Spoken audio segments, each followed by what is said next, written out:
Kali ni saya tambahkan lagi, saya sambungkan lagi. Saya pastikan dia punya function ni turn on. Okey. Kemudian ni kalau saya kira balik, cuba kita kira berapa gambar daripada base ni. Gambar ni satu kita tak kira. Ni gambar kedua, gambar ketiga dia boleh jana, gambar keempat, gambar kelima. Okey, katakanlah kita nak buat gambar apa tadi, kalau dia cadangkan kat sini tadi apa? Dia kata gambar tadi micro, kita dah buat micro close up, label dan ramuan, gaya hidup.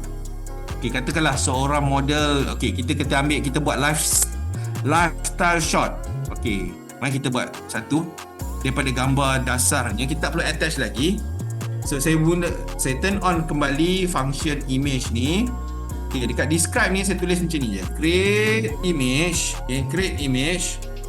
Lepas tu kalau kita nak enter, kalau kita pakai desktop, ini benda ni kalau anda pakai mobile pun sama aja dia punya cara guna dia. Sebab kalau desktop ni, kalau kita nak buat new line, kita tekan shift enter. Sebab kalau kita tekan enter nanti dia terus execute kan. Create image, buatkan gambar seorang makcik Melayu yang lega memakai produk ini. Otak ini tersenyum